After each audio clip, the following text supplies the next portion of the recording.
기독 NGO 기아대책이 창립 30주년을 맞아 국제 NGO 선교 포럼을 개최했습니다. 참석자들은 기독교 사회 선교단체들의 해외 선교가 단순한 구호뿐만 아니라 복음까지 함께 전달해야 한다는 의견을 제시했습니다. 최근 평신도의 신학 교육이 강조되면서 장신대가 기독교와 사회대학원을 출범시켜 평신도 일꾼들을 신학적으로 무장시키고 있습니다. 파워 인터뷰에서 장신대 평신도 신학교육대학원 박보경 원장을 만나 평신도에 대한 신학교육의 중요성을 들었습니다. 국내외 복지시설과 군부대 등에서 순회 연주 활동을 통해 복음을 전파하는 정신여고 노래선교단이 창단 50주년을 맞았습니다. 정신노래선교단이 창단 50주년을 기념해 재학생과 졸업생이 함께 참여하는 특별한 음악회를 열었습니다. 여러분 안녕하십니까? CBS 뉴스입니다. 기독 NGO 기아대책이 창립 30주년을 맞아서 국제 NGO 선교 포럼을 개최했습니다. 참석자들은 기독교 사회단체들의 해외 선교가 단순한 구호뿐만 아니라 복음까지 함께 전달해야 한다는 의견을 제시했습니다. 오요셉 기자입니다. 오늘날 많은 선교 활동은 파송된 전문 선교사가 복음을 전하는 방식에서 벗어나 NGO 단체의 활동을 통해 이루어지고 있습니다. 개인적 개종과 교회 설립에 중점을 둔 전통적 선교 방법에서 벗어나 지역 사회의 계몽과 복지, 교육 등 각 분야에서의 NGO 활동을 통한 선교로 나아가고 있는 겁니다. 일부 국가에서 전통적 선교가 위축되고 있는 데는 기독교 중심의 서양 문화 우월주의 퇴조와 세계 문화의 세속화 등 다양한 요소가 원인으로 분석되고 있습니다. 기아대책 이사장 손봉호 교수는 공산주의나 전투적인 이슬람권 국가, 불교, 힌두교 문화권에선 NGO 선교가 유일한 선택지라며 오늘날 선교가 가장 필요한 지역들이 바로 이러한 범주에 속한다고 NGO 선교의 중요성을 설명했습니다. 특별히 공산주의 지역이라든가 또 전투적인 이슬람이나 불교, 힌두교를 지배하는 지역에서는 다른 가능성이 없다. NGO 활동만이 용인되기 때문에 불가피하다. 하지만 상당수 기독교 NGO들이 복음 전파를 전면에 내세우지 않는 데 대해선 순수한 사랑의 실천이 더 큰 감동을 줄 수 있다고 평가하면서도 복음이 결여된 발전은 진정한 발전이 아니라며 복음과 구호 활동의 절충과 종합이 필요하다고 강조했습니다. 손 교수는 특별히 교육 사업을 강조하며 육체적 물질적 수요보단 정신적 수요를 충족시키며 인적 자원을 양성하는 일에 힘쓸 것을 권고했습니다. NGO 선교에 기독교 세계관이 전제돼야 한다는 점도 강조됐습니다. 총신대 신국원 명예교수는 구제와 빈곤 문제 해결을 위한 봉사, 디아코니아는 이 세기에 이미 복음 전도와 더불어 교회의 사명으로 여겨졌다며 복음 전도와 사회봉사는 결국은 둘 다 병행돼야 한다고 말했습니다. 신 교수는 근본주의는 사회봉사를 전도 수단으로만 보는 잘못을, 진보 신학은 현실 참여를 우선시하는 우를 범했고 복음주의는 두 축을 인식하되 실제로는 어중간한 입장을 취했다고 비판하며 개혁주의 전통을 주목할 것을 제안했습니다. 칼빈이 가난한 자에 대한 구제를 주일 예배의 일부로 포함시켰다는 점과 디아코니아가 교회의 항존직의 일부였다는 사실을 들어 성과 속의 이분법을 넘어선 하나님 사랑과 이웃 사랑의 통합을 설명했습니다. 칼빈은 이 디아코니아를 자기 예배와 실제 사역 속에 굉장히 중시합니다. 말씀, 기도, 성찬에 참여, 대개 우리는 예배를 이렇게만 생각을 하는데 거기 하나 특별하게 구제가 예배에 반드시 들어가야 한다. 그리고 예배 순서 안에서 실제로 디아코니아를 실행도 하고 결국에 이것이 이제 밖으로 확산될 때는 구제 사역과 더불어 교육 사역으로 나아가게 되는. 신 교수는 또 기독 NGO들이 신학적 기반이 빈약할 경우 성경적으로 적합하지 않은 내용을 적용할 수 있다며 창조와 타락, 구속이라는 기독교 세계관을 전제해야 세속적 사회복지의 차원을 넘어서 복음의 능력을 드러낼 수 있다고 강조했습니다. 한편 기아대책은 지속적으로 선교 포럼을 개최하는 등 변화하는 선교 환경 속에서 NGO 선교의 바람직한 방향을 모색해 나갈 계획입니다. CBS 뉴스 오요셉입니다.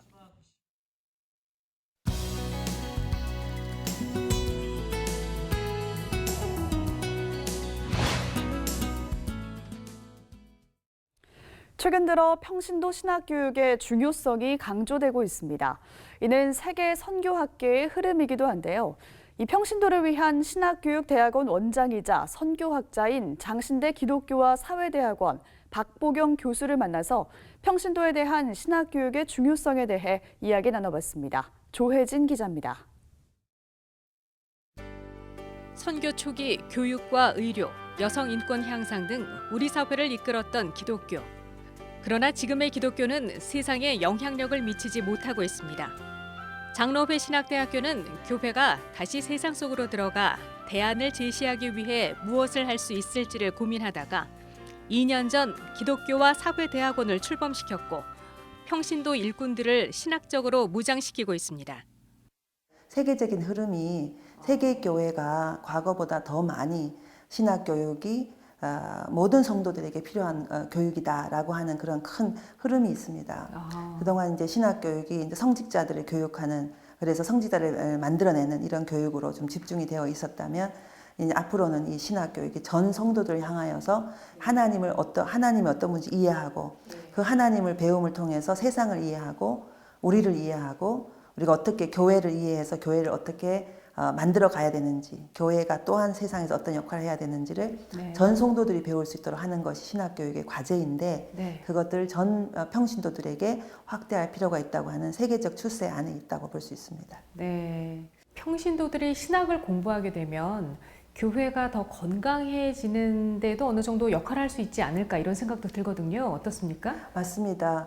특별히 몇 개의 대형 교회들을 보면 목회자 중심의 모든 의사결정 과정들이 어떤 잘못된 결정들을 하는데도 불구하고 평신도들이 거기에 건강한 견제 세력으로 교회의 대의 정치를 이끌어가는 역할을 충분히 못하고 있는 그런 안타까운 생각을 가지고 있습니다. 그래서 신학 교육을 받은 평신도 리더들이 보다 객관적으로 어떤 그 교회의 역할, 그리고 사회 안에서 교회가 어떤 일을 해야 되는지를 함께 고민하고 협력해서 교회 공동체 안에서 리더십을 함께 나눌 수 있는 그런 역량을 기른다는 점에 있어서 평신도 신학교육이 너무 중요하다고 저는 생각합니다.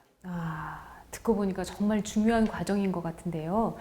이 대학원 과정에 참여해서 같이 수업하시는 분들, 어떤 분들이 오시나요? 네, 지금 현재 저희들이 대학원 시작한 지 한 2년 됐는데요. 정말 다양한 분이 오십니다. 현재 그 대기업 임원으로 계시면서 이제 제 인생 제2막을 준비하시면서 뭔가 새로운 하나님 앞에 쓰임받는 그릇이 되고자 저희 학교에 이 과정을 들어온 분도 계시고요. 또 어떤 분은 그냥 교사, 고등학교 교사로 계시는 분들도 와서 또 학교 안에서 내가 어떤 일을 할 수 있을까 생각하면서 공부를 하는 분도 있고, 가정주부도 오시고, 그리고 사업하는 분도 계시고, 특별히 상담학과에 오시는 간호사 한 분이 계신데요. 정신적으로 불안하고 잠을 이루지 못하고 고통을 당해서 보약을 먹겠다고 약을 지으러 오는 사람들이 점점 많아지고, 지금 오늘날 시대는 이 정신적인 문제로 인해 고통받는 환자들이 이렇게 많구나 생각을 하고, 본인이 좀 더 좋은 간호사 사역을 또 의료 사역을 펼치기 위해서 한의뿐 아니라 상담을 배워야 되겠다 생각하고 오신 그런 간호사분도 계십니다. 하나님의 사역에 대해서는 은퇴가 따로 없다고 생각합니다. 그래서 지금 신학을 공부하면 어떤 형태든 하나님께서 늦지막히 신학을 공부하게 하셔서 또 이 선지 동상으로 부르셨는데, 하나님께서 새로운 또 다른 부르심이 있을 것이다 라고 이제 생각하고 거기에 준비를 지금 하고 있다고 생각하고 있습니다. 꼭 목회자가 되지 않더라도 훈련받을 수 있는 이런 기회가 있다는 거에 참 놀랐습니다. 그래서 1년 정도쯤 후에는 저도 잘 준비된 그런 평신도 리더가 되지 않을까 생각하고 있고요. 하루 일과를 마치고 신학교육 수업에 집중하는 평신도들. 일터 현장에서 하나님 나라의 구현을 고민해온 이들은 선교학과와 상담복지학과, 신학연구과 등 3개의 과로 나뉘어 신구약 입문과 세계교회사, 조직신학개론, 기독교 변증학 등을 배우고 있습니다. 정말 저도 평신도로서 이 과정에 한번 꼭 참여해보고 싶다 이런 생각도 들 정도이거든요. 근데 이제 반면 또 문제를 제기하는 분도 있지 않을까 싶어요. 신학대학원 입학생 수가 지금 계속 감소하고 있지 않습니까? 그래서 학교 경영이 어려워지니 이런 과정, 그러니까 야간 과정을 만들어서 경영을 좀 낮게 해보려는 게 아니냐, 뭐 이런 지적이 있을 수도 있어요. 이에 대해서는 어떻게 생각하세요? 네, 그 지적에 대해서 저도 충분히 그런 지적할 수 있겠다 공감을 하고 있습니다. 네. 그럼에도 불구하고 다른 대학원이 아닌 평신도를 위한 교육 과정이 왜 필요한지를 다시 생각을 하게 된 거죠. 왜냐하면 한국 교회의 변화를 위한 어떤 그런 노력이 우리에게 필요하기 때문이라는 거죠. 저는 개인적으로 목회자가 되는 MDB 과정은 숫자가 너무 많다라고는 생각을 하고 있습니다. 예. 왜냐하면 이 목회자가 된다고 하는 이 과정은 단순히 지식 전달의 과정이라기보다는 도제의 과정을 통해서 훈련받아야 되는데 지금 현재 저희 신학 교육이 그런 과정, 그런 식으로 충분히 진행되고 있지는 못합니다. 그래서 신학 교육, 목회자가 되는 신학 교육 과정은 더 숫자가 줄어야 된다는 생각을 개인적으로 하고 있는데도 불구하고 예.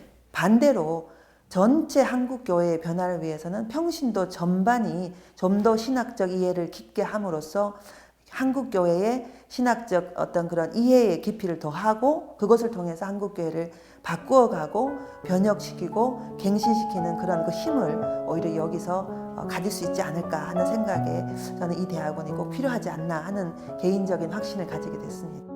CBS 뉴스 조혜진입니다. 국내외 복지시설과 군부대 등에서 순회 연주 활동을 통해 복음을 전파하는 정신여고 노래 선교단이 창단 50주년을 맞았습니다. 이를 기념해 재학생과 졸업생이 함께 참여하는 특별한 음악회를 열었는데요. 그 현장을 이빈나 리포터가 다녀왔습니다. 서울 송파구에 자리한 정신여고 대강당에 웅장한 하모니가 울려 퍼집니다.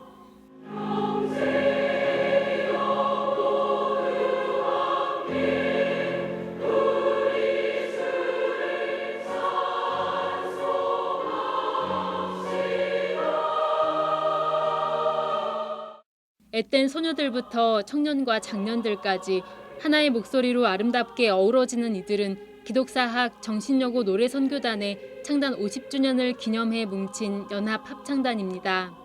지난 1969년 3월 정신여고 2학년에 재학 중인 40여 명의 학생들로부터 시작된 정신노래선교단은 찬양을 통한 신앙성장과 복음 전파를 목적으로 설립돼 매년 군부대와 병원, 복지시설 등에서 5박 6일 동안의 전국 순회 연주를 펼치는 선교단입니다.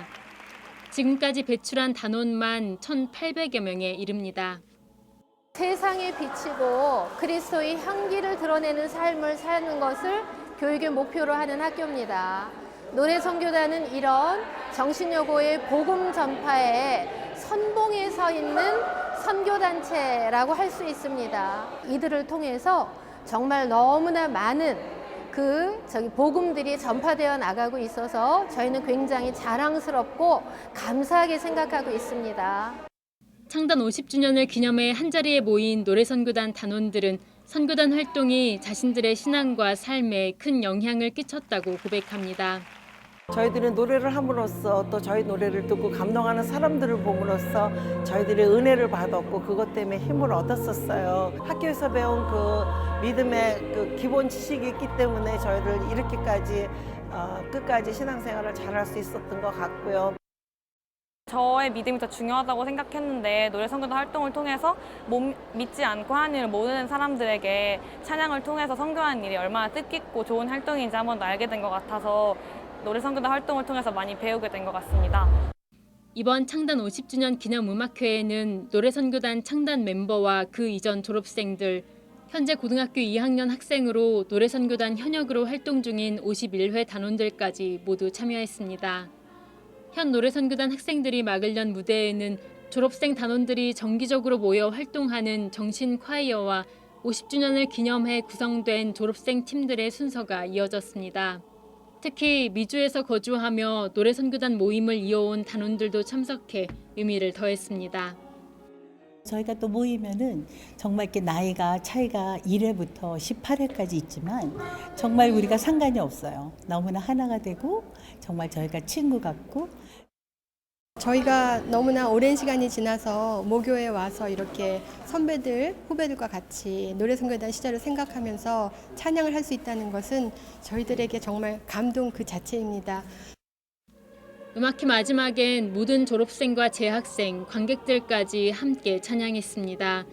정신여고 노래선교단은 앞으로도 국내외 순회 연주를 통한 복음 전파 활동을 지속해 나갈 계획입니다.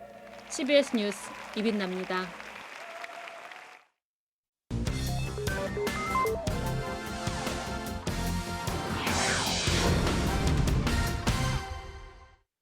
이어서 간추린 지역교계 소식입니다.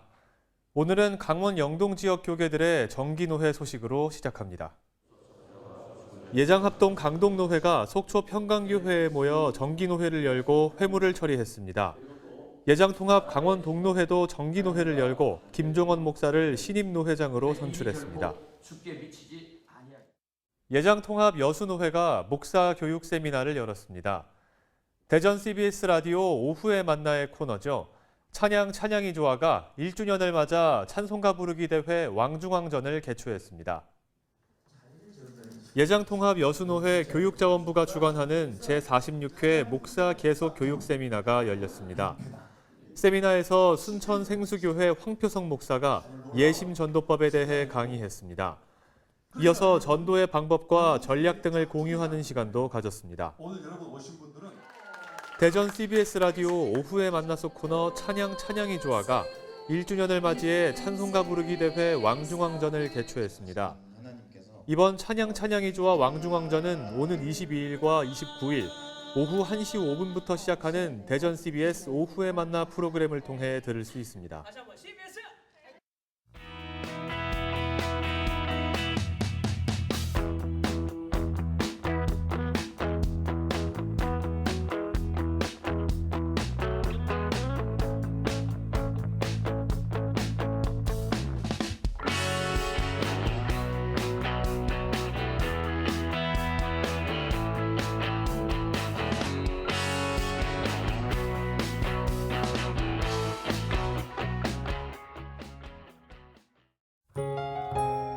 내일은 전국에 구름 많은 날씨가 계속되겠습니다. 내일 아침 최저기온은 6도에서 14도, 낮 최고기온은 18도에서 22도로 예상됩니다. 네, 이상으로 뉴스를 마칩니다. 함께해 주신 여러분 고맙습니다.